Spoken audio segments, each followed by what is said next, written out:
Ready to go? Good evening, ladies and gentlemen. The Smithtown Planning Board is now in session. Of America. And to the republic for which it stands, one nation, under God, indivisible, with liberty and justice for all. We thank you.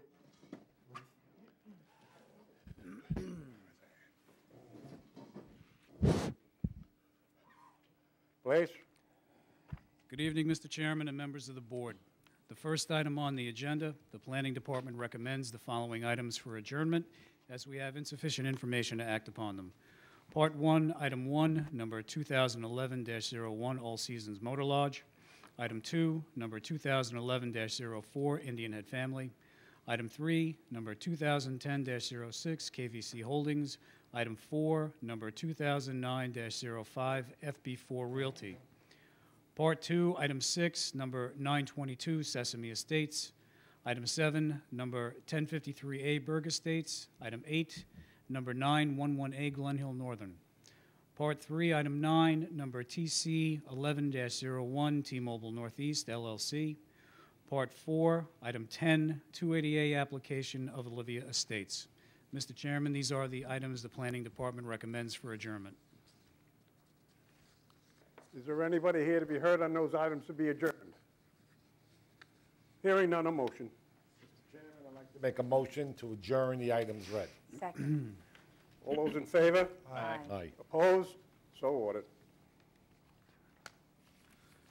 Mr. Chairman, the next item on the agenda under Part 2, Item 5, number 1099, Glansman Plat. The applicant requests to waive the requirement of installing sidewalks on Wexford Court and Jefferson Avenue within the subdivision known as Glansman Plat number 1099. The board approved the final plat of Glansman Plat number 1099 on January 18, 2006. This application was approved for a two-lot subdivision with one existing home located on Jefferson Avenue and by extending an existing town cul-de-sac known as Wexford Court for the second lot. At that time, the board approved a performance bond estimate requiring the applicant to install a total of 172 feet of sidewalks, 86 feet of sidewalk on Wexford Court, and 86 feet of sidewalk on Jefferson Avenue. The applicant is requesting a waiver of the requirement to install the 172 feet of sidewalks on Wexford Court and Jefferson Avenue. The Engineering, Highway, and Traffic Safety Departments have no objection to the waiver request. The Planning Department conducted a field inspection of sidewalks in the vicinity of this subdivision and determined that there are no existing sidewalks on Jefferson Avenue. Additionally, only two homes on Wexford Court, numbers 15 and 17, have sidewalks installed within the town right-of-way. No other sidewalks exist on Wexford Court. Therefore, the Planning Department does not object to the applicant's request. The Planning Department recommends the board make this application the subject of an on-site inspection. Mr. Chairman, this is the Planning Department's recommendation for Glansman Plat number 1099. Is there anybody here representing the applicant? Good evening. Hi, I'm Dina Olson. Give your name and your address, please. Dina Olson, 21 Wexford Court. Okay. And I see you posted the property. Oh, you And saw my sign. What, some of the members, did you make it there to review that, or do you have to go back again for an on-site? I think I'm satisfied if planning did a field inspection and they don't feel there's any safety concerns. I'm satisfied with the waiver tonight. If Have you everybody made else. an on-site on No, that? I haven't gone there because it was on as being said that we should go do an Did you onsite. go there for the performance bond? No. Not yet. No. Well, what we better do is an on-site. We better do an on-site to make sure that everybody gets a look at it, and then we'll act on that. Okay? Okay. But we have your information, and I have been over there. And you saw the sign Yes. hanging. Okay? We'll do an on-site. A motion for an All on-site, right, please. thank you. In the matter of Glansman Plat number 1099, motion to adjourn for an on-site inspection. Second? All those in favor? Aye. Aye. Opposed? So ordered. Mr. Chairman, the next item on the agenda under Part 5, Item 11, is the recommendation from the Town Attorney's Office to the Planning Board and Council regarding the TDFR application known as LOI-2.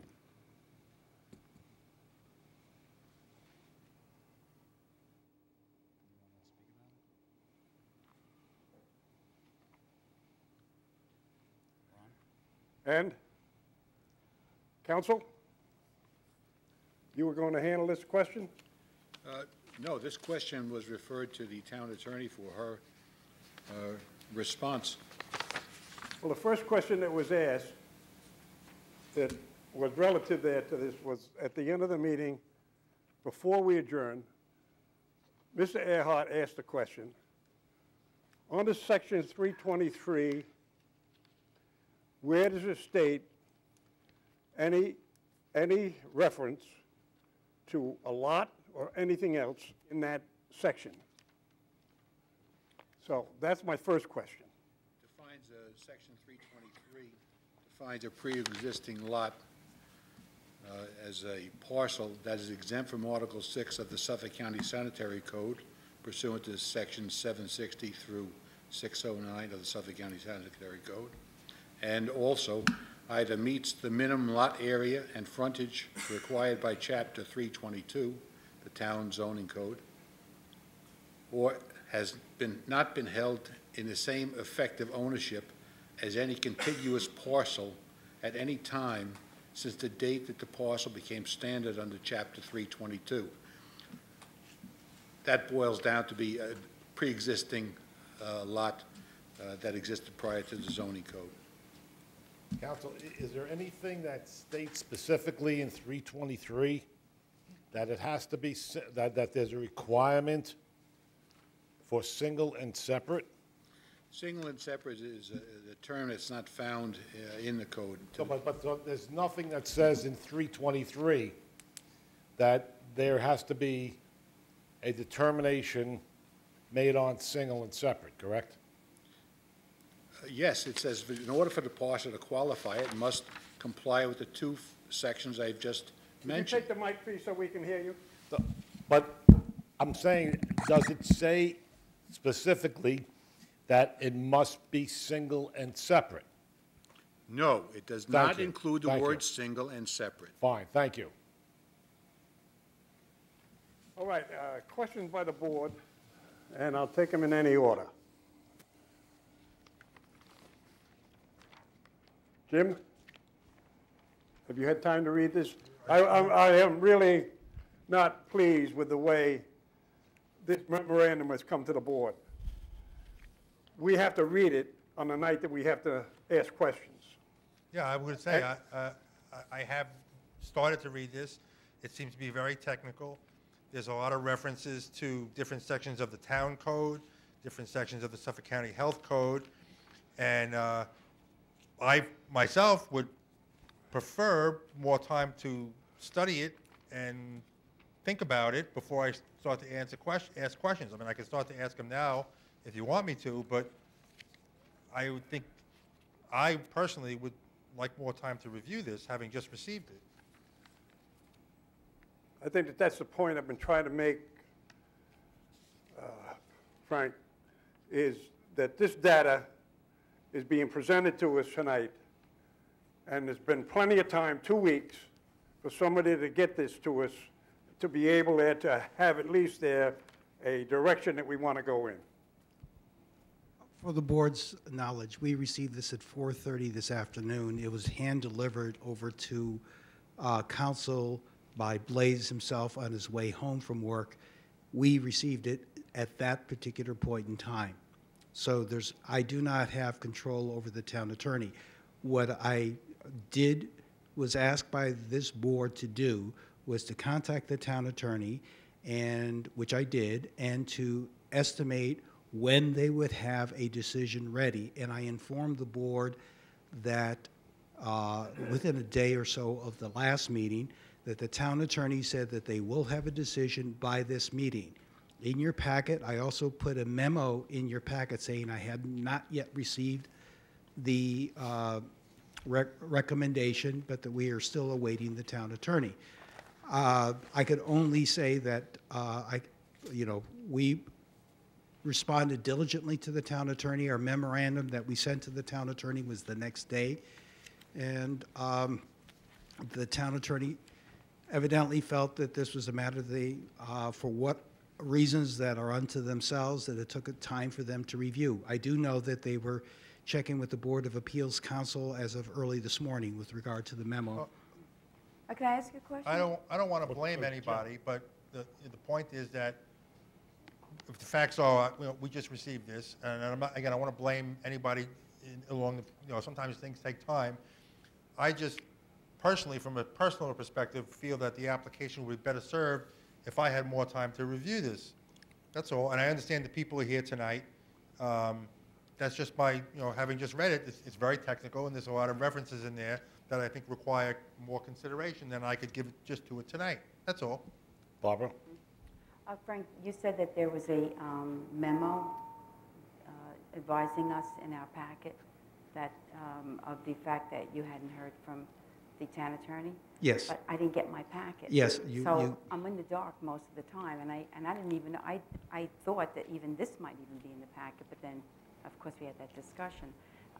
And so it really puts me on the spot a lot of times when I didn't even have any information. Okay, so. I understand that you're not getting your mail. I mentioned that to clerk to the board, and we're going to try to see if we can make sure that either if it gets this late that we send it out, we're going to hand deliver the packet to you, because obviously you're not getting it on time for one, we don't know why. I didn't even get it at all, so I never You got didn't that memo. No, I never received it at all. Okay. I called that out. today, right after my mail came, and I never got it.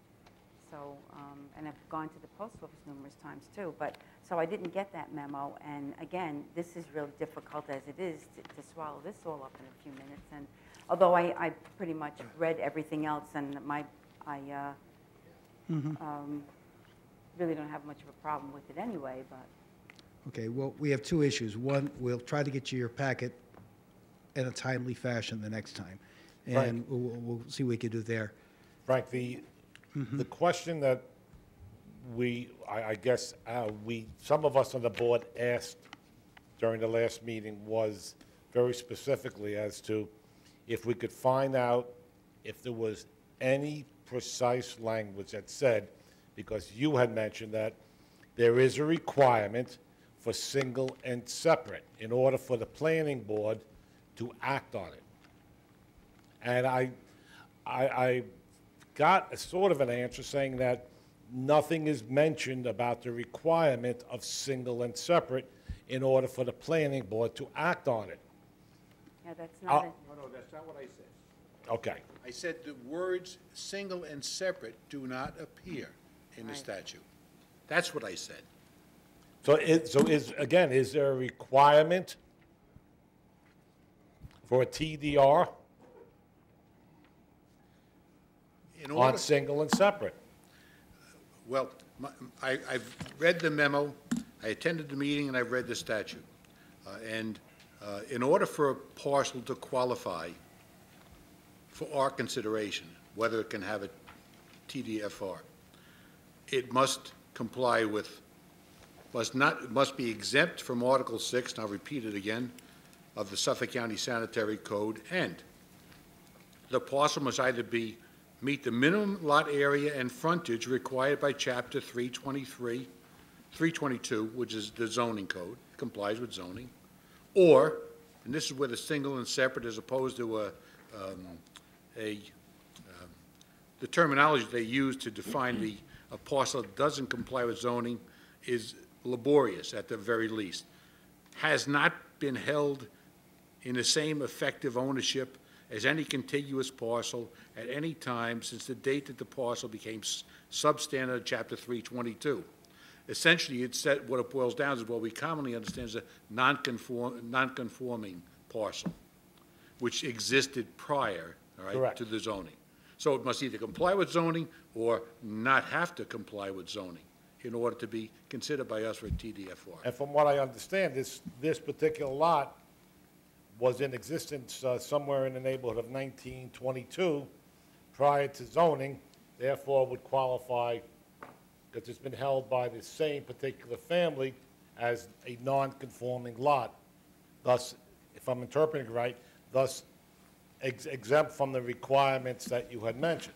Well, going back to the conversation I had with Mr. Tramarko last time we met, and trying to get to a solution to the problem was posed, I asked a rhetorical question. I said, we had a question as to whether this board or the ZBA should be the determining agency as to whether a lot qualified.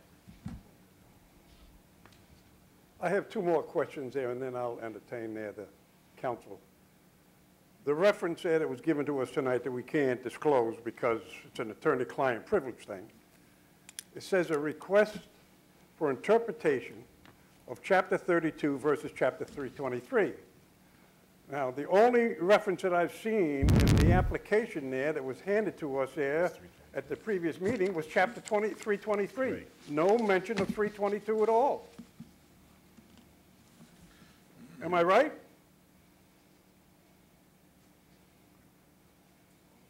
322 is mentioned in 323, or referred to, Does- when it refers to the zoning code. Does anyone have a copy of 323? I do. Yeah. We have, I have Yeah. the one from the last I time, I didn't bring, part of it. I don't have all of it. But the items for, on the outline that goes to 323 makes no reference there to 322 22. that I see at all. None. Does anybody on the board see that? Does 323 make reference to 322? Yes. No, I didn't see it in there. So why are we going to 322 if the client is presenting his argument from 323?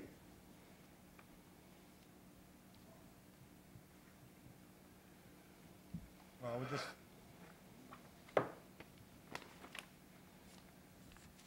There's a whole complete section. Can you tell me what page, counsel, that it's on, that it refers to 322? Council read twice into the record the definition of a pre-existing lot. The first criteria of a pre-existing lot is that it meets the conditions under Article 6 of the Suffolk County Health Code. which is And here, that is, you've which I gave given us to you, tonight. which I gave to you. Now, if you go to the last page on that, and it talks about the exempt lots which qualify with regard to this chapter. And if you go under the last page, which is page 15, item B, and this is what was referred to the town attorney, under 4, density requirements for one, these are exempt lots, by the way, density requirements for one-family residence on parcels which appear as separately assessed on the Suffolk County tax map as of January 1, 1981, which presently constitute a buildable parcel under the applicable municipal zoning ordinances and which meets the department requirements in effect on January 1, 1981. That basically refers to the zoning code.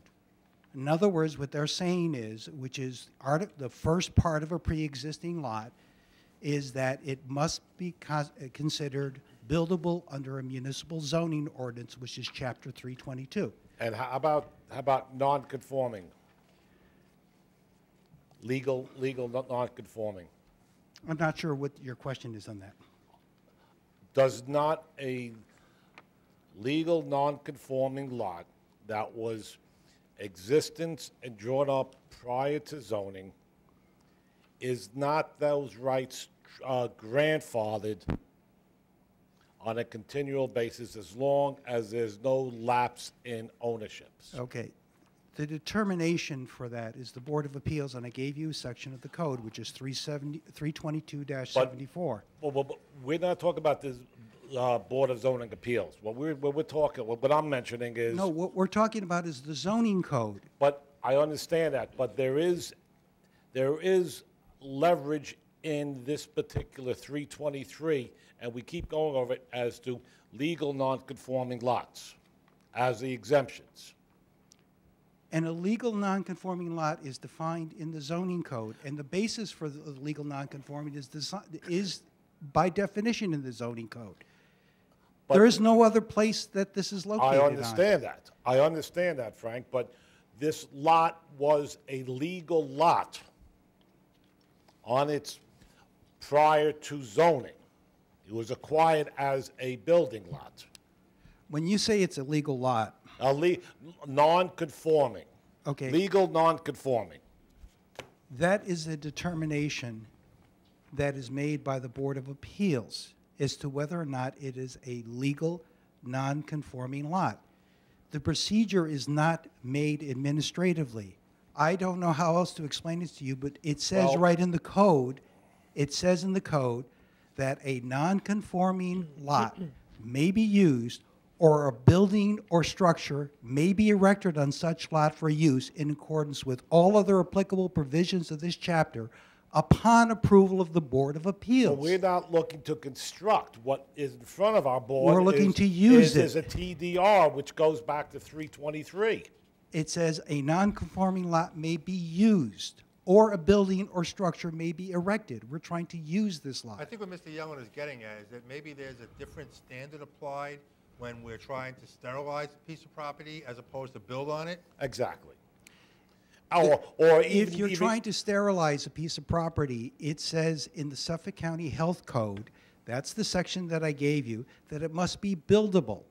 Those are the words in the code. But it was buildable prior to zoning because this lot was a lot that was drawn up at the time. So it's a legal, non-conforming lot. If you refer to the word usage and the tense of what they're saying, and it says, which presently constitutes a buildable parcel under the applicable municipal zoning ordinances. It doesn't say used to, it says presently. We're not saying used to. But what, in order to determine whether it's presently constitutes a buildable parcel, that is the job of the Board of Appeals. But we're not talking about buildable, Frank. We're talking about a TDR.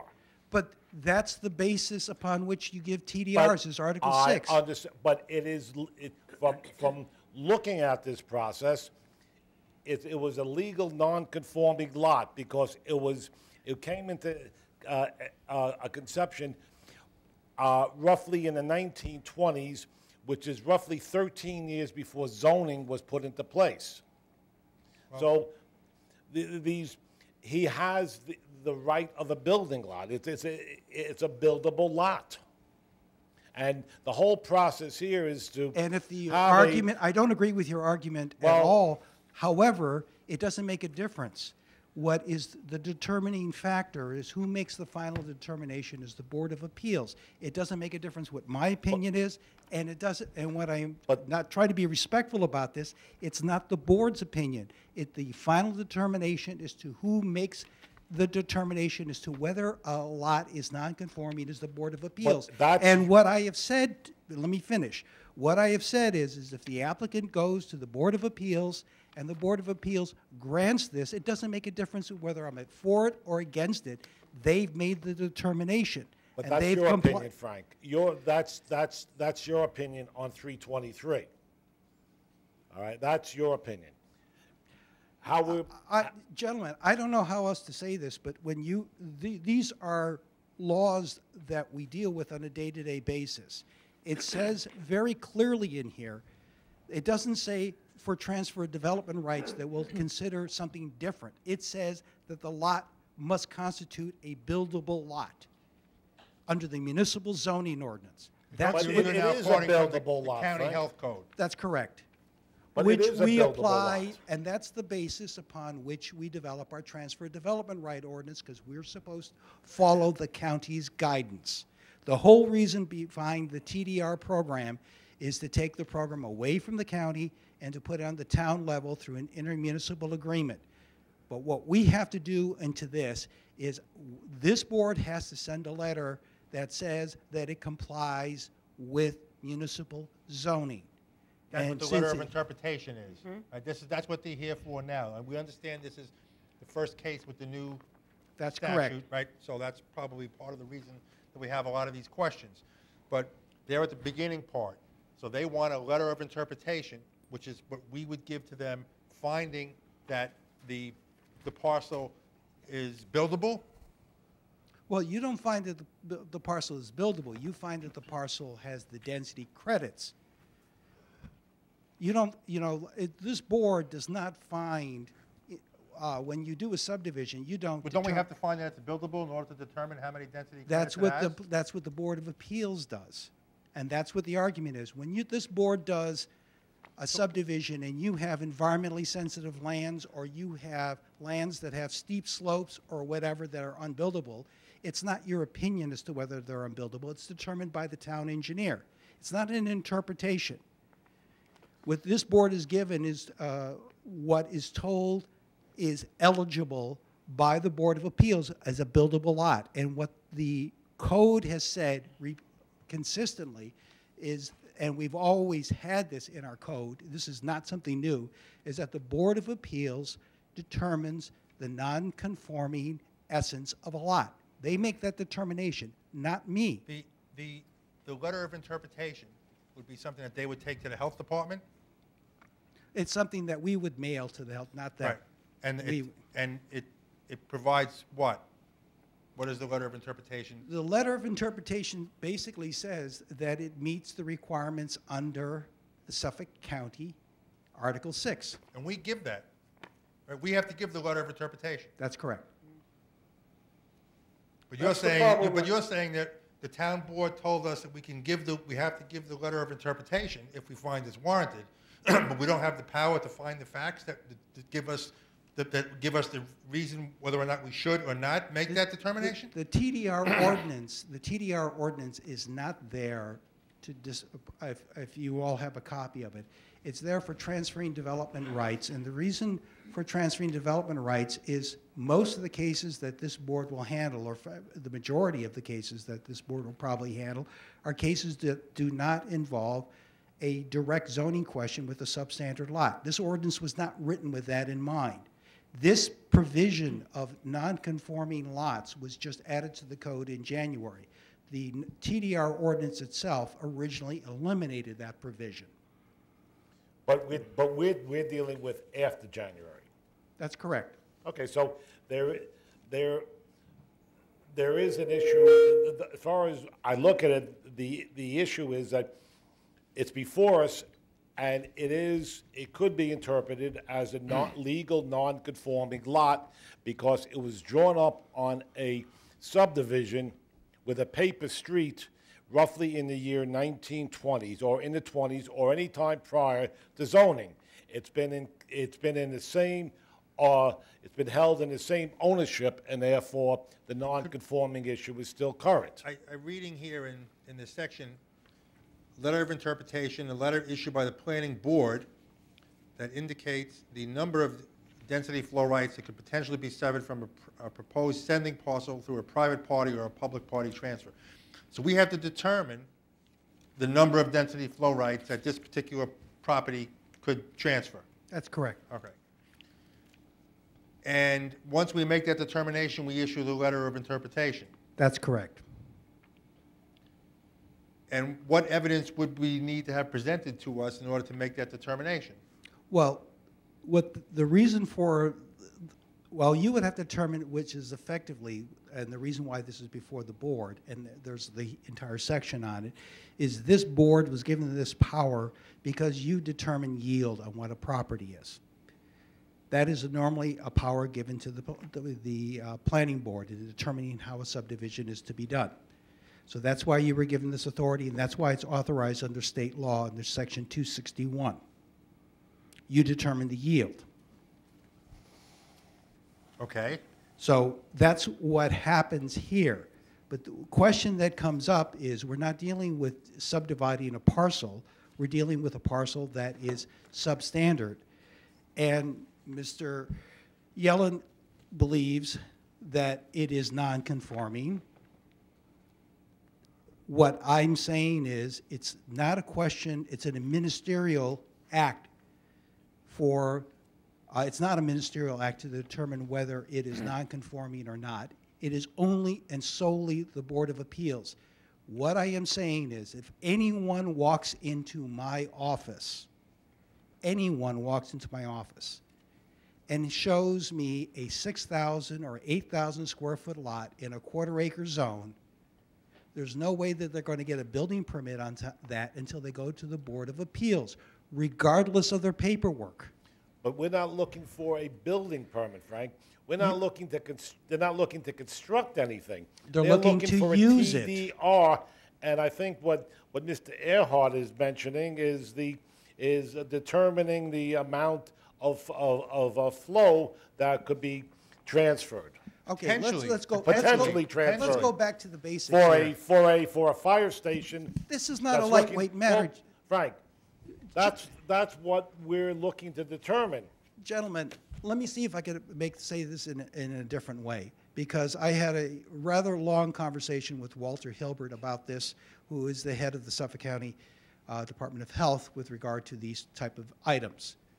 The Suffolk County Legislature enacted these particular regulations, and there were hearings that were held approximately 18 months ago. Talking about Yes. Article 16? Yes. Article 6, I'm sorry. And what they have said is they do not want these parcels sterilized if they were not buildable to begin with.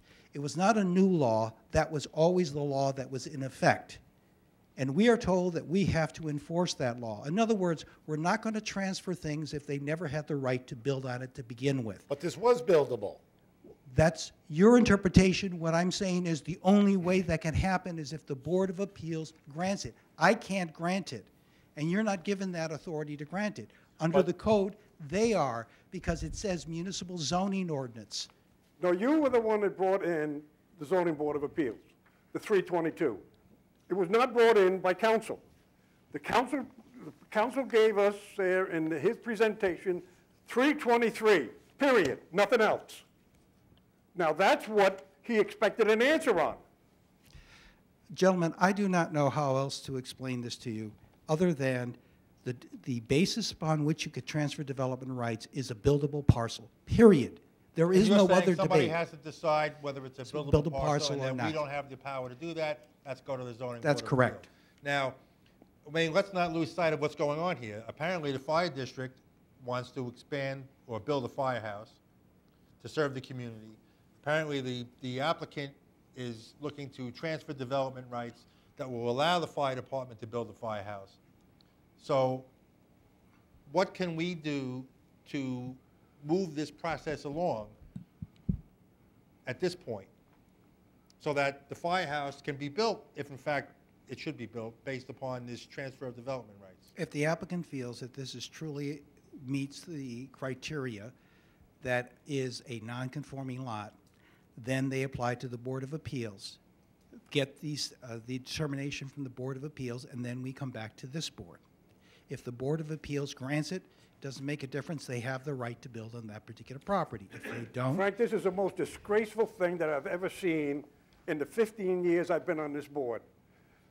The fire department, not a big store builder, not there a mall, but a fire department that's under the Homeland Security, and there's a priority there for police and fire. They want to put there a pumper. That's all they want to put in there to the building to make sure that 2,000 people there have proper coverage and that there's coverage there in the event there, the school, the Smithtown West, or the middle school there have a fire. I don't understand the whole nonsense that's been going on with this application. I really don't. that's, excuse me, Mr. Chairman, but that's not correct. They have approval for the expansion of the fire department, and they They're don't. not going to build that. They're not going to build that You firehouse attacked me, unless Mr. they Chairman. have their You density attacked rights. me, so let me at least explain He what didn't we're attack saying you. here. Yes, he did. Okay? They got approval to expand the fire department, period. They have it. They could put all the trucks they want in the new fire department. What they don't have approval for is for the meeting room on the second floor, because they don't meet the flow rights. That's what the issue here is. So And this is so- about a meeting room for a a substation on Plymouth Boulevard. That's correct. Yes. Okay. And we are looking at section 323, which gives the planning board the authority to act on these particular TDRs. On the transfer development rights, yes. you have to- Absolutely, absolutely. But No question about it. It's not an absolute power. You can only act under No, the I'm not saying regulations. it's an absolute power. I'm saying it is a right of the planning board to act on 323. Under the guise of the regulations of the county. And we go back to, you have to first make determinations, or determinations have to be made with regard to zoning. That is the basis here. But who is raising that question as to zoning? Is I it- am. Well, That's my job. well, your job is. Don't yes, tell me your, what your my job is a is. planning director, which is to give guidance and to do planning, Frank. No, But it is I not. don't- If you Frank, read Frank, the code, Frank, I excuse make me, these Frank, I am determinations. speaking, Frank. I am speaking, okay? I'm looking at 323, and I don't see any reference to this whole issue of why there's a problem, why we can't make a decision on the TDR as it refers to Chapter 323. One And more, Frank, and it's very simple. We're talking about a lot that, as you know, like if we're going to chop and dice it, it's going to come up as non-conforming. The assumption has to be made that it is a lot that was put together prior to zoning, same ownership of the family. It was a buildable lot. In current standards, it may be substandard, but at the time of its inception, it was a legal buildable lot. and that is your conclusion. But, And nobody but can, why is it your conclusion that it wasn't? because it is not my conclusion that it is. What you determine whether a lot is non-conforming or not goes to the Board of Appeals. It doesn't make a difference what Are I you saying think. that by the square footage of the lot itself, you're looking at it on its face, it's not? That's it's correct. not standard, therefore, if it's going to be proved to be, qualifying, even though it's not big enough, somebody else has to make that decision. That's correct. Now, the letter of interpretation regarding the number of flow rights that could potentially be severed, what's the maximum it could be? I'm not sure what that question is. Maybe you could It says rephrase a it. letter issued by, a letter of interpretation is a letter issued by the planning board that indicates the number of density flow rights that could potentially be severed from a proposed sending parcel.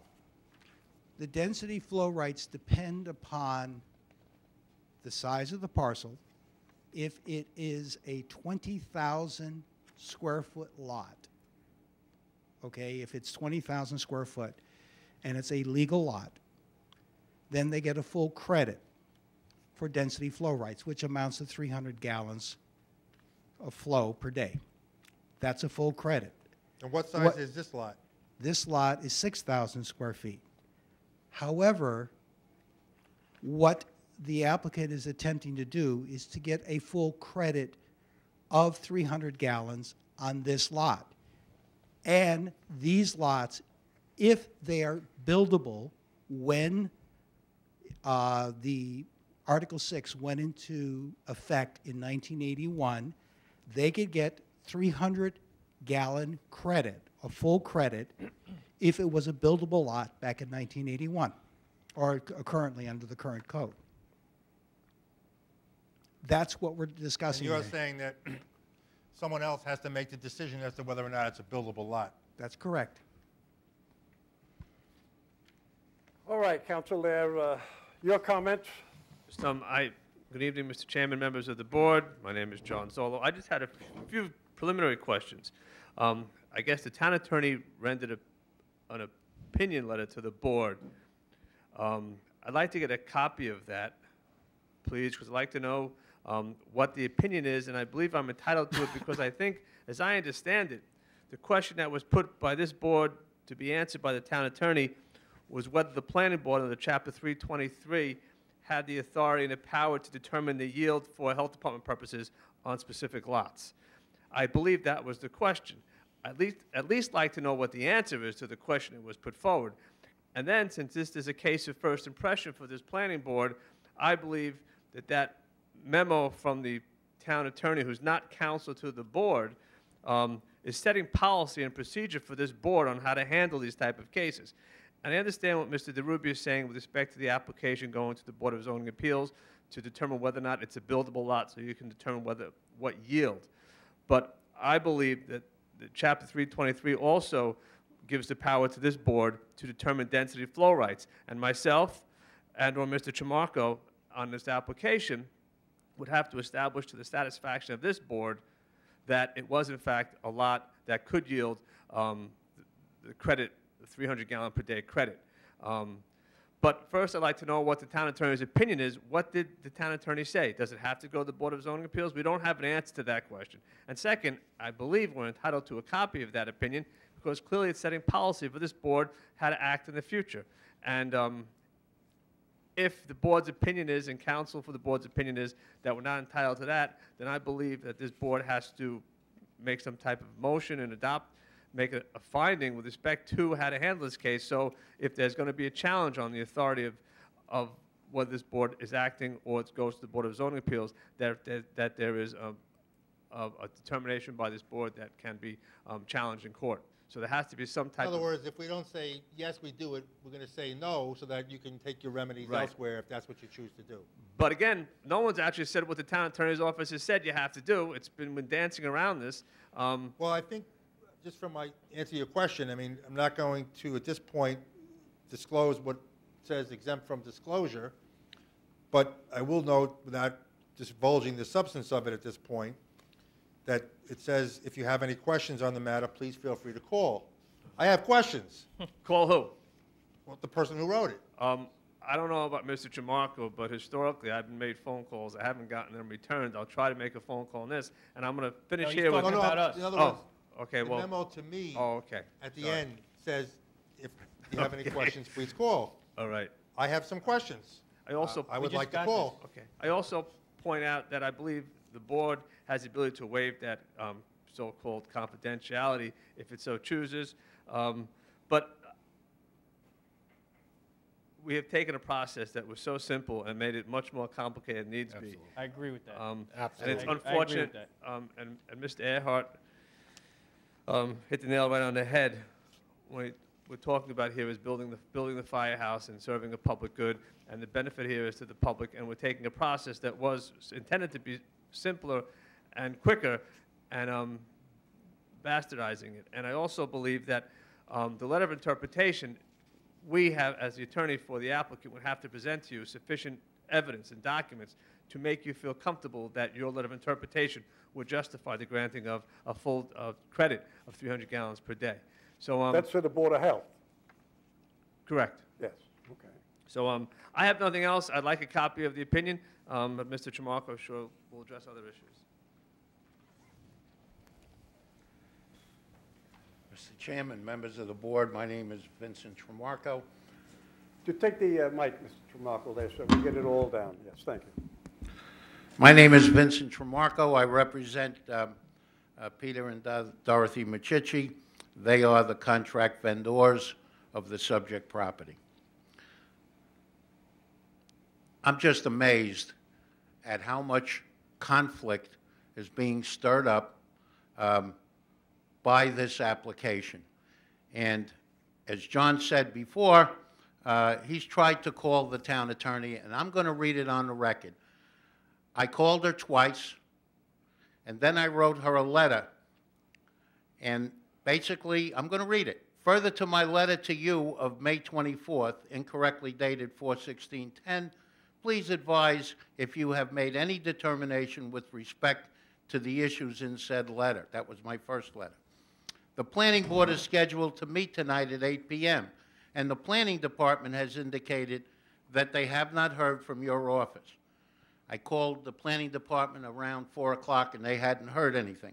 As I've indicated to you, this is a very time-sensitive matter. Hopefully, you will have an opinion on this matter before the planning board meeting tonight. I am also concerned that you have not responded to my calls and my previous letter to you. Perhaps if you would have responded, I could have given you my opinion as to the interpretation of the TDRs. I understand Frank DeRubius contacted you with respect to this matter, and it seems it would have been appropriate for you to speak to me as well. That's what I sent to the town attorney today. Now, I guess the letter the secret letter that the board has is from the town attorney. I also agree that this is not something, this case is not in litigation. There is no reason why Mr. Zollo and myself cannot see this letter. You can rest assured, God forbid that this case, if this case ends up in litigation, We're not only going to get that letter, we're going to know all the contacts that Mr. DeRubius had with the town attorney without the benefit of me or John Zolo speaking to her with respect to this. So that's number one. Number two, and I'll be brief, you do have the authority to decide this entire case. You always did. That's what the statute says. Just because the Board of Zoning Appeals, in a different statute under our town code, has the authority to decide single and separate, when you come before them, not for development rights, but for a non-conforming lot in order to build, yeah, you have to go to the Board of Appeals. Why would the town fathers make this ordinance, give you the authority to decide everything, but not decide whether the case is in single and separate ownership? It's ludicrous. It's ridiculous. So now, if this board decides we have to go to the Board of Appeals, that's another couple of months before we even get before the board. It absolutely makes no sense. There is no reason for it. This whole ordinance that was enacted by the town board says nothing about it going to the Board of Appeals. And just because the ordinance, in a different issue, if I want to build a house and I have a non-conforming lot, yeah, I have to go to the Board of Appeals, because there's a whole section that talks about going to the Board of Appeals when you have a non-conforming lot. You can decide single and separateness. It doesn't take a brain surgeon to do it, although we have a board here that has 2 lawyers on it, a real estate expert, a lady that's worked for a Supreme Court judge for many years, and John G., who's been on the board for 15 years. If you can't decide whether this case is in single and separate ownership, then I don't know why you have the authority to even deal with these development rights. The whole thing should have been given to the Board of Appeals. It's a delay tactic. For what reason? I don't know. It just doesn't make any sense. This, when Frank is talking about a ministerial act, nobody came, we didn't go to Frank DeRubius. We went to Frank to get the case on the calendar, because he wasn't even going to put it on the calendar. He says, no, it's not in single and separate. Well, of course, it wasn't his decision. As he says, now it's got to go to the Board of Appeals. Doesn't have to go to the Board of Appeals. Never did have to. That's why this board has been enacted with the authority to get into this whole development right, density right issues. Most towns are not even involved in this. But since you are, then, you know, we ask the board, make a decision. We can produce evidence. Well, we did the last time about back-to-back splits, and that's what Machichi's property is. It's a back-to-back split. It's been upheld in the courts. In fact, in the matter of Burko versus Kern, Court of Appellate Division case, Roy Kern was the chairman years ago, and they said a back-to-back split is perfectly legitimate as long as it wasn't used in conjunction with the house parcel. It's good law, and I don't know why you guys can't decide that. To make us go another step, for what reason? We talk about the fire department needing the development rights in order to build an upstairs. Well, that's part of the whole deal. I mean, they're going to build, they can house their trucks, but if they can't take a shower and if they can't meet there and have a drink of water or go to the bathroom, they're not going to do this. They're not going to accept this deal. My clients, on the other hand, in good faith for almost a year, better than a year, have come in and tried to do their best to open up their house and their property for inspections.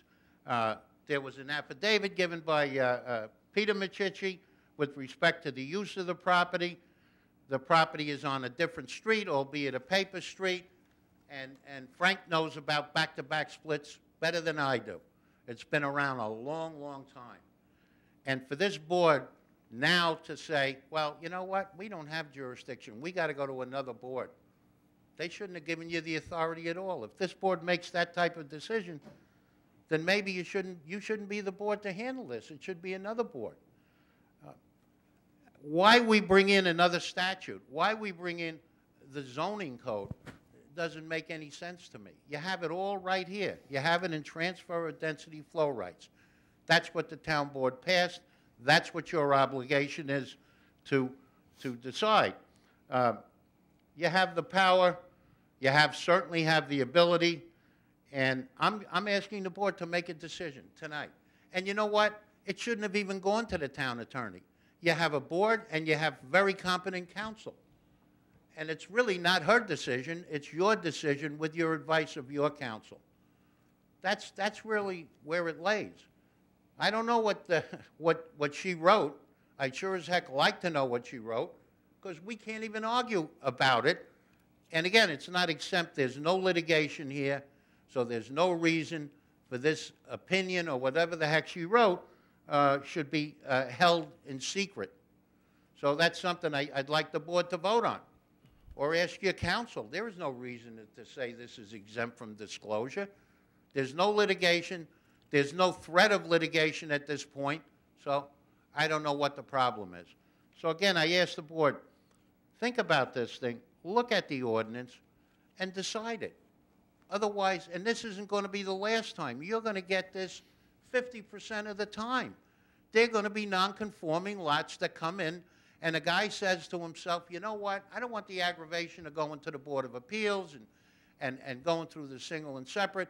If I can get a decent amount of money, maybe I won't get as much as a builder would pay me, but I'll sterilize the lot, and I'll get development rights, and maybe I'll make half the money or a little bit more than half, as the Machichis decided to do here.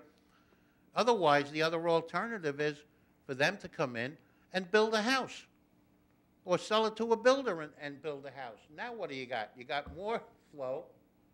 You have a house that you didn't have to have, and for what?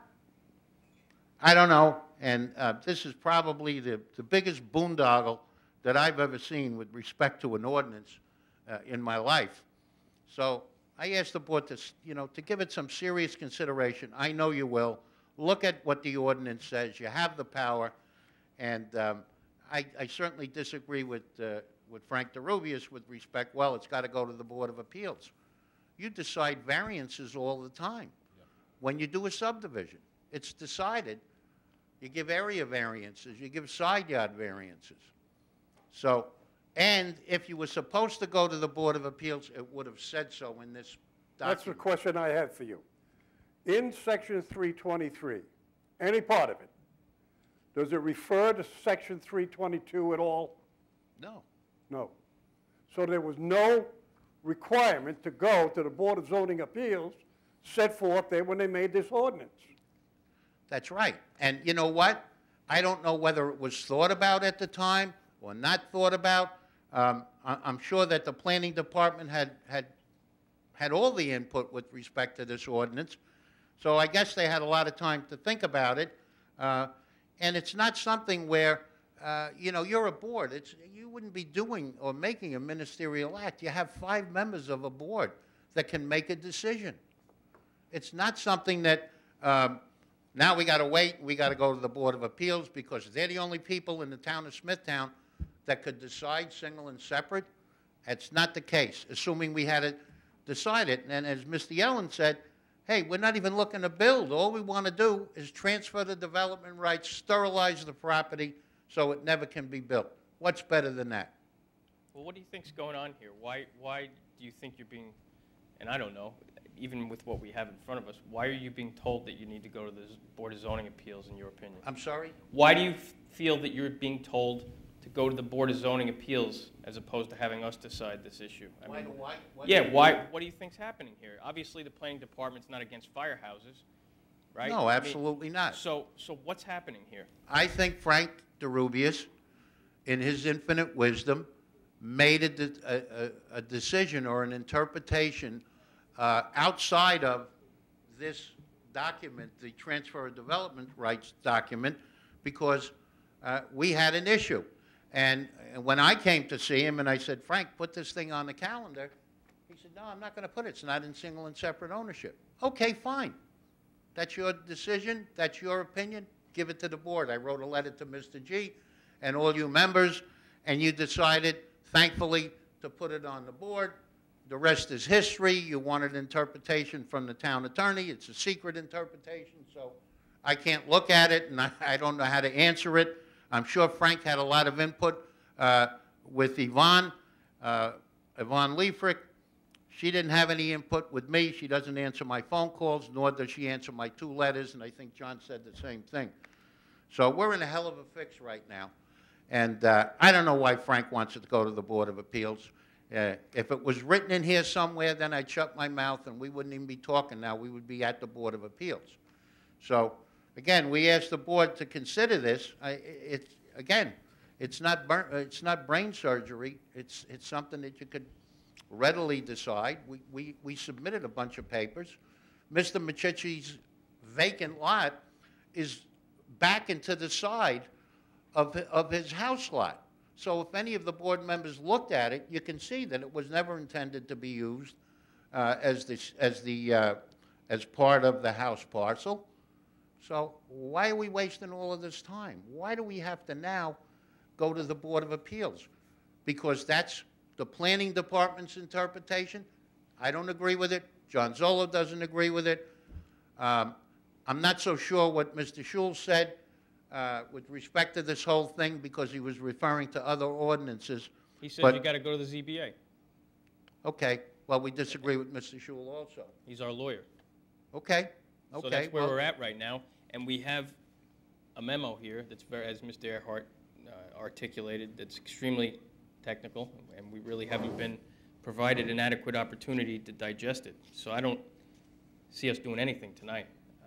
Well, Mr. Tramarko, I mean, first thing is you made reference, and there's been some reference made to what the fire department is doing. That's not really our concern. The fire department has determined that they want to expand, and that's up to them, not really for us. And if that's what they want to do, then we have to respect that they want to expand for the purposes that they feel they need to expand for. As far as this section is concerned, are you basically saying that the town board, by passing this TDR provision, has given us the power to decide X, but in order to decide X, we have to decide Y, and someone's telling us we can't decide Y? Right, and I disagree with that someone, because why would they give you the power to do 80% of it and not 20% of it? Either you have the power or you don't. It doesn't say anywhere in the ordinance that we have to defer that little part of the decision out to the ZBA. Absolutely not. Absolutely not. And Frank knows that, and so does Mr. Schul. So I guess you're going to have to read into this that we have to go to the Board of Appeals if that's your decision. If you look at the 4 corners of the document, I said it 5 or 6 times, so it doesn't say it, and we're asking the board to make a decision. I know you just got that thing tonight. You're a little better off than we are because we haven't even seen it, so that's another issue. And, you know, as John asked you before, I think you should rule on whether we can look at it or not, or ask Mr. Schul. Speaking for myself, I would like, before I ever address that issue, out of respect to the person that wrote it, I would want to discuss it with them first. I think that, to me, personally, that would be the proper thing to do. I agree with that. I have a question for John Zolo. Your client is the fire department, correct? Yes. Would the fire department proceed with this construction without getting approval there of this transfer of rights? That's what he's implying, is that you could go ahead and build this building and don't have to worry about the rights and let whatever happens, happens. I can't get a building permit without health department approval. I can't get a health department approval without the TDR being granted so we can satisfy the extra gallons. So it's not accurate what he says. I think what Mr. DeRubio said is if we did away with the second floor meeting area and it's a part meeting area, storage and bathrooms. Change around your application. If we left, basically we made the building smaller, we wouldn't have to have these. That's not our purview. The fire department determines what they need. We don't tell them what they need to do. And we've already actually, so the board is aware, I went back with the engineer and looked to see if there's anything we could do to decrease the size of the building so as to minimize the amount of wastewater that was generated or what we need from the health department, which is 196 gallons per day. And without drastically modifying the building, we can't do it. But it's really the upstairs meeting, it's a small meeting room, there's storage area, there's restrooms, but basically the firehouse is being built to house 2 pump trucks and an ambulance to meet the requirements that the state has imposed. And the trucks, I believe, this firehouse was built in 1969. The trucks that you have now, the ambulances are larger and bigger, and there's more calls, there's more people. So it's the overall development and the plan for the building was chosen to suit the needs of the surrounding community.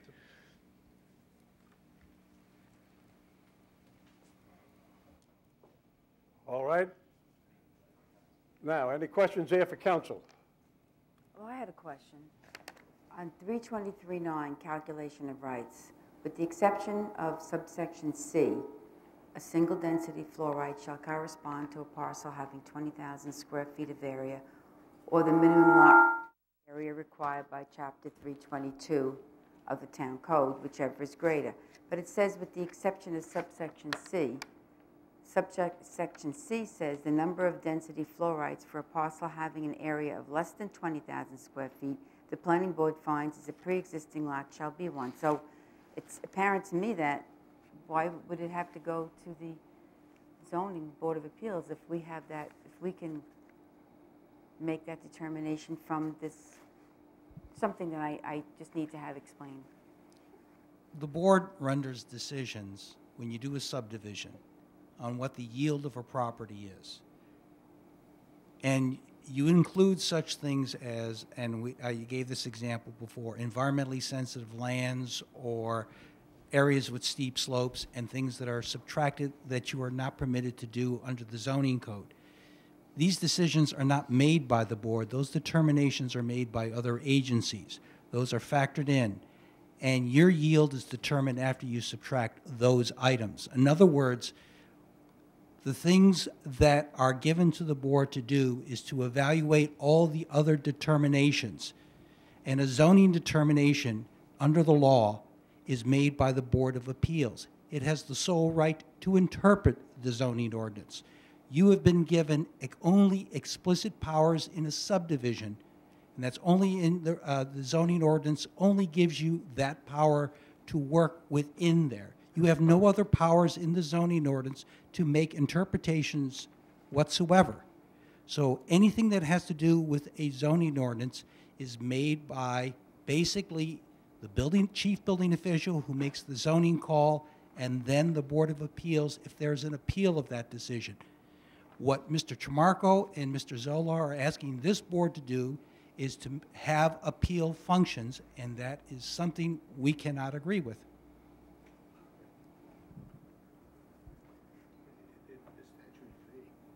We can't assume the power, that's my feeling. Oh, I just thought that the planning board. Council, I have a question for you. Under section 2 Let me see, it's of the memorandum that we're given, we're not supposed to talk about. Yeah. It says, section 323.9 of the Town Code relating to calculation of rights provides that in making a count, one factor is whether the planning board finds the lot is or is not a pre-existing lot.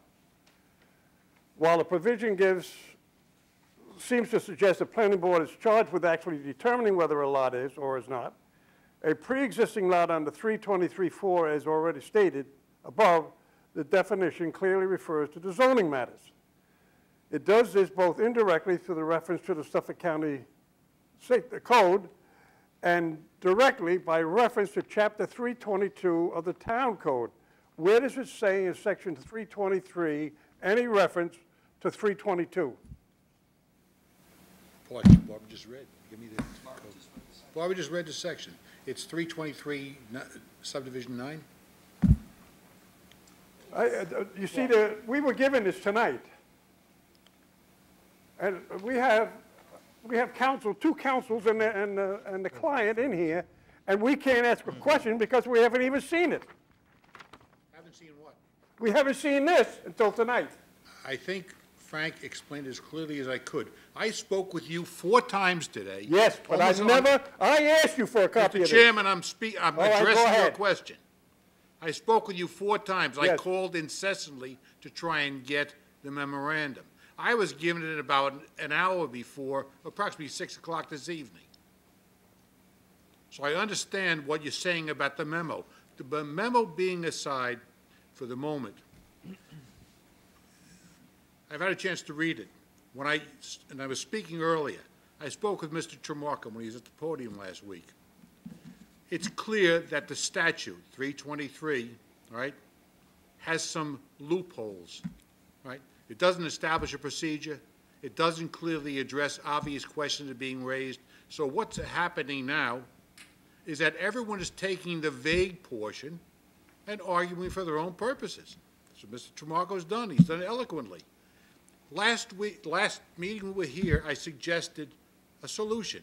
I had only read the statute quickly. I was partially familiar with it, but I said, we want to get things approved. That's the policy of this board, it's the policy of the town. So I said, with the one fact we do know, this board can only grant variances in conjunction with subdivisions, and that all of the variances that might make an undoable parcel doable is with the ZBA. I said, let's adopt a procedure that expedites the whole process. And I even, in fact, said to Mr. DeRubis, can I get a letter from the building director saying he finds this not to be single and separate, not a non-conforming lot that qualifies for our consideration. I'll gather tomorrow morning.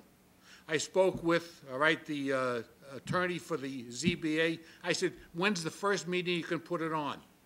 Essentially, I was sitting here talking, all right, this whole thing could be put before them at the next meeting, and we could have it back in front of us in short order thereafter. We can control our own calendars. Now we're going to take another 2 weeks, and the end result will be, and I said to Mr. Tremarco, and I think we were in the heat of the moment, he said, I don't care, but looking for any variances. But I think a prudent thing is to always have the ability to ask for variances. You don't want just us to be, if we find it's non-conforming and turn it down, where does he go? He'd have to go back and file with ZBA. We're stuck with a first-time venture here. We want to get it done, that's quite clear. They want to get it done. Why don't we just come up with a procedure that works for this one without being bound to it in futuro? That's my suggestion. How can they do that, though? How can two councils do something when it's propped on us tonight? Ask him his opinion. They're both here. He hasn't even, he was refused a copy of this tonight. That's not within my purview or I know it's not yours. within your purview, but you want the council there to do something, and when he doesn't even have anything to look at to do. Well, Mr. Chairman, with all due respect, council, including the two on the board, are geared to finding solutions, all right? Because there's always two of us on a matter, and we don't see things alike. And I'm suggesting in that spirit, we try and get something done. Because right now, we're posturing. He wants to keep it here, so that's where it'll stay. We'll adjourn it 2 more weeks, and we can get the whole process going. If we're really bent on the end result, not posturing. I think Is that's that the question. acceptable, council? Well, That will get him on the first calendar, I promise. well, I don't think you have the power to do that, Ron. And the chairman of the Board of Zoning Appeals has never, and maybe once or twice that I can remember, pushes a case up. So I think they're in July already. Freddie, we've known each other a long time. I wouldn't make that offer if I didn't feel reasonably comfortable I had the commitment. Everyone understands the dilemma. But once again, I'm telling you, we can put this off to review a memo that you're not going to see tonight, and we're going to try and interpret again, or I can promise you tomorrow morning, you and I will work through getting it on the calendar with the ZBA at the earliest possible moment, and back here if it's found to conform to statute. The next meeting. Sounds reasonable to me. From your mouth to God's ears, okay? said it. First of all, my understanding is the chairwoman is out of the country until, I guess Frank knows, until, I guess, the day before the next meeting. So, and there's got to be publication, the whole 9 yards, unless they're going to waive all of that. Well, I don't know what we can waive. I'm telling you that the next possible moment, with 100% cooperation from planning department, this board and the ZBA will get it done, because realistically, we have an impasse that was not considered. That's why we're talking about all of this. Well, I'm speaking for myself. If we could get on the next meeting, you know, we wouldn't lose any time. In fact, it would be faster than being, you know, asking the board, the planning board. I don't see that happening. But, you know, if you can work that magic. Well, Vinnie, Frank's telling me we have, he believes with the advertising that it could be on the July. Now, we only have one meeting in July. Do we determine what's the first or the third? We haven't discussed that yet. You mean back here in July, after the ZBA? You know, when is the next ZBA meeting? No, yeah, The yeah, the 15th, right? 17th of Oh, no, It's the 14th. 14th for the BZA. Mr. DeRubius, do you see any practical problems getting this on the calendar before the ZBA, the next meeting? Well, first off, the chairman has to make that decision, because you have to advance a case. She's not in the country, from what we understand. Is there a vice chairman that can do it? No, there's no vice chairman. When is she coming back? Hold on. The 13th? It was my understanding she was coming back the day before the meeting, I think. I'm not positive. You know who would know? Val Manzo, her counsel. And Val, I spoke with her, and that's why I can tell you that she will do what she can to help me keep my word to you and your client, and Mr. Zolo's client. I know many things don't get back to us in a timely fashion. And I think if that's going to be the case, this has to come back in a timely fashion. Yes, to come back to us on the 14th. Many things seem to take weeks. Things that are promised in days take weeks. And I think that this has to be expedited as soon as I agree possible. with that.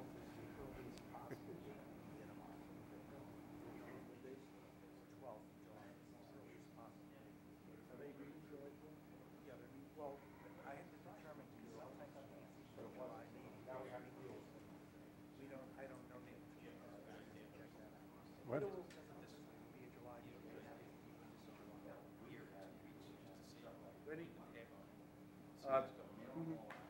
Vinnie? Yes. Frank's uncertain as to what meeting, he said it could be on the July meeting of the ZBA, and that'll provide time for the posting and everything. He doesn't know whether it's the 12th or the second meeting in July. And it would be on our succeeding meeting, whatever that happened to be. So if they meet on the 12th, whatever our meeting is, depending on when this board meets, you'll be on that meeting. Well, I mean, I'd have to confer with John, because we have... Can we take 5 minutes? It's going to, if I might, regardless, nothing could happen by June 14th, because you have to do your advertising, you have to do the mailings and the posting. So you're looking at a July meeting. I have a fire district that I have to speak to, because we also have contract issues that I have to discuss with them and Mr. Chamarko. So the answer is, we'll both consider it. Mr. Chamarko and I will report back to Mr. DeRubius and yourself and Val Manzo. What you, and we'll, And Frank. we've had an opportunity We'll try and orchestrate it.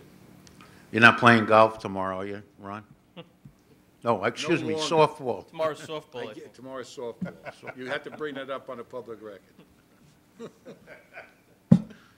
All right, let's do that if it's okay with the All board. right, Everybody wants Frank, to try to get Frank, with that in mind, could we possibly bring this back under other matters on June 15th, which is 2 weeks? We'll bring it back here to see what's going on. That's fine. Okay? All right? So Wednesday night, got nothing to do, why not come to the planning board? Absolutely. Right.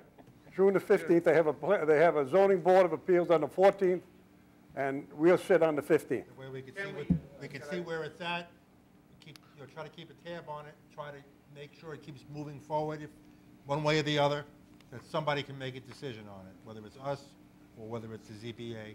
But you're gonna go down Well, to if you'll stay in ZBA. contact with counsel, he said that he'll work with you. Is that correct? You'll work with him there to try there to No, expedite this? they'll work with me, Or they'll work with you. One or the other.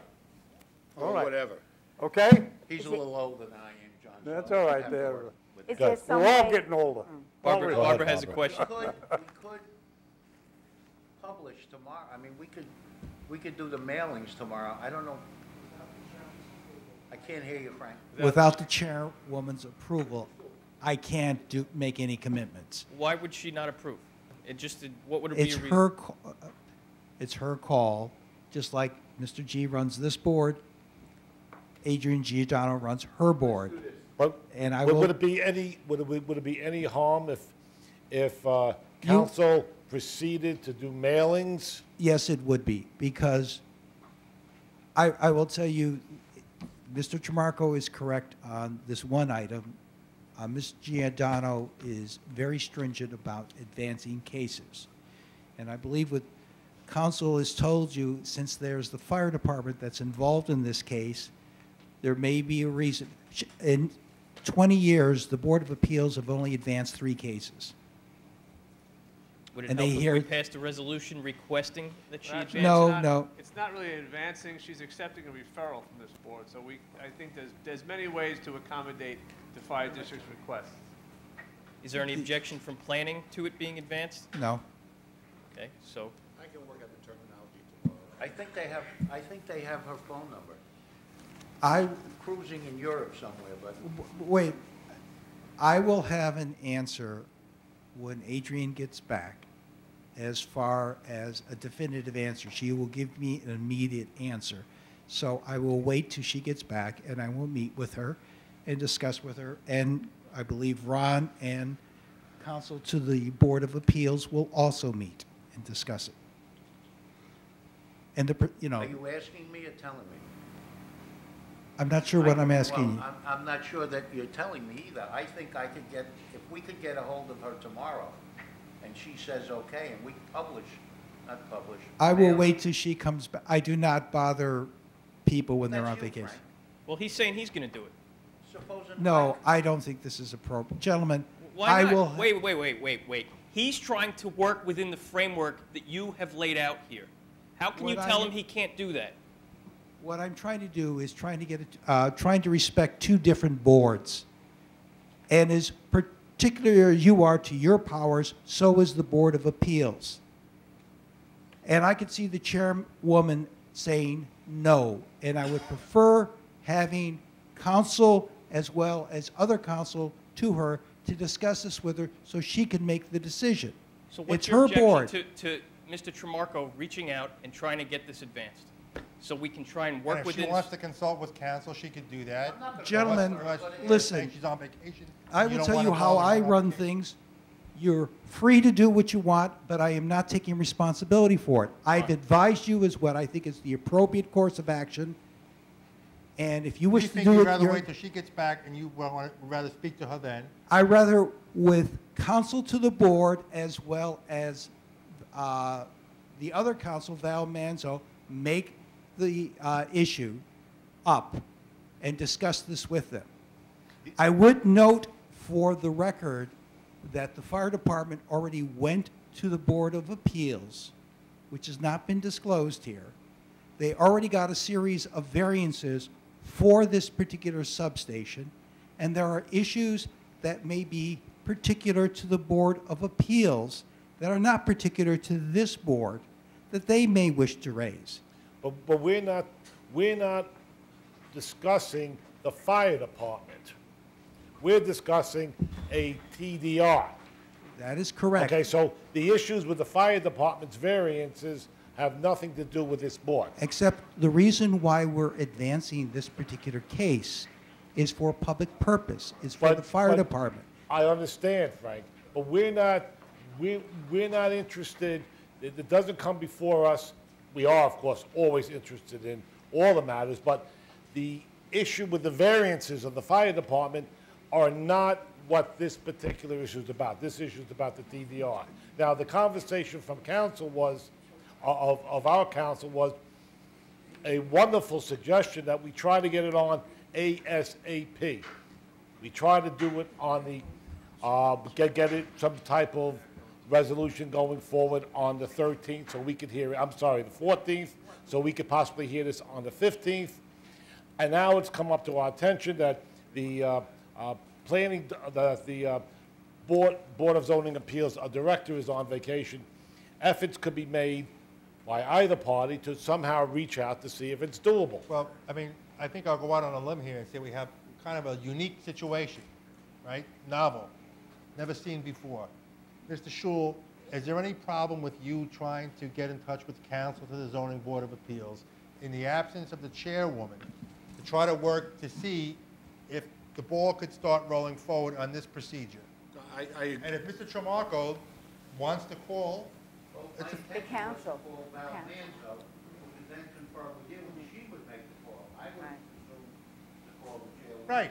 Right. Call the chair, call her Counsel. counsel, and let her counsel decide whether she wants to go to the next step or not. If she says no, that's the end of it. Right.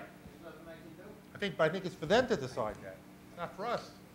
And I'd like to know if it's possible, I know that we have to do our own research, and we also have to discuss this with the town attorney, but at some point, would it be possible for Mr. Tramarko and Mr. Zolo to get a copy of the letter that we received at some think we point in requested that, time and- before the meeting? I think it's something that should be given to them.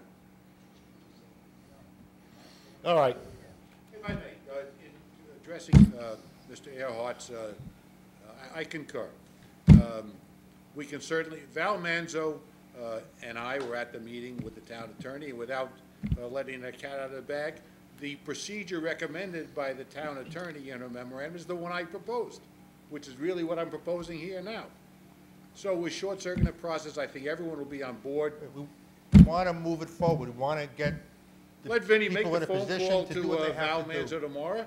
Tell them what we discussed here today. I'll call Val to confirm tomorrow afternoon after softball, and hopefully everything will move forward if I have a good game. So the If board I don't, doesn't feel comfort in making that decision. You'd rather me try to get a hold of, Well, if I was asked to make the decision tonight, I mean, as I indicated, we have a memo here, the last sentence says, if you have any questions, please call. You've even referenced it yourself, that we should perhaps consult with our counsel. So, Okay. I don't feel like I'm in a position to make that decision tonight, one way or the other. and Vinnie, no do-overs. I mean, I don't want to go through talking to Val Manzo tomorrow and get this procedure set up, and you come back and say, I changed my mind. I don't know, I might. I'm not sure of what I'm gonna do. Determine that before you make the phone call to her tomorrow morning. I'll talk to you tomorrow. Well, I'm at after- softball. After softball. Good. See Okay. you But this tomorrow. matter is going to be on in 2 weeks so that we can at least Right. have some type of a, at the very minimum, An some type of a update. report on where we are with this process, so that we can try to make sure it goes forward one way or the other. Okay. And perhaps, I'd get a copy of this. as Mr. Schul let the cat out of the bag a little bit, this whole procedure that he's kind of discussing is contained in that memo. So it'd be nice not only for the board to have an opportunity to contemplate that, but myself and Mr. Tramarko also, since we're trying to work out a way to resolve this and not have this ongoing. This is gonna be the famous say I just- secret memo. I can't say I disagree with you, however, as I indicated before, me personally, out of respect for the person that wrote Understood. it, before I gave it to anybody, I'd want to discuss it with them. No, we have, we're coming back on June 15th, so hopefully we can have that issue resolved as well. So we'll all have an opportunity to play on a level playing field. Mr. Chairman, do we? Thank you very Do we much. have to make a motion to put this back on the calendar under other matters for the 15th? I make a motion to adjourn this matter to June 15th, 2011. Second. All those in favor? Aye. Opposed? So ordered. Thank you. Okay? All.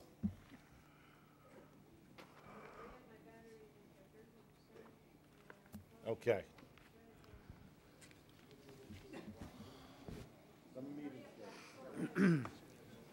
Yeah, we got one more Do thing you here wanna now. Discuss the schedule with them. No, you got the summer meeting schedule. Hold it.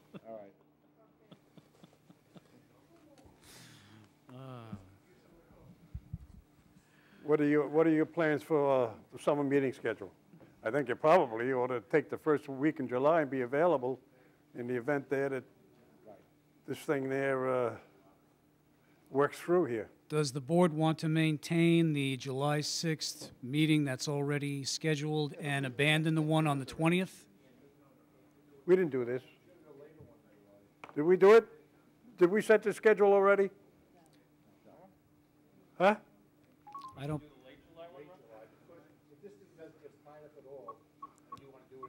You better take the later meeting. Right. What we have to Do we have to make a decision on the summer meeting schedule tonight, or can No. we We can do it defer next it till next, till You want to do it in the June? next meeting in June? Yes, yes, why don't we do it Okay. that way? See how everything goes here. Yes, Okay? okay? So, All I'd right. like to make a motion to adjourn the summer meeting schedule until our June 15th meeting. Second. All in favor? Aye. Opposed? So ordered. You take. 2011 Planning Okay. Board meeting. Move that we adopt the minutes of the May 4th, 2011 meeting. Second. All those in favor? Aye. Aye. Opposed? So ordered. We done? Motion to adjourn. Motion to adjourn. Second. Aye. All in favor? Aye. Okay.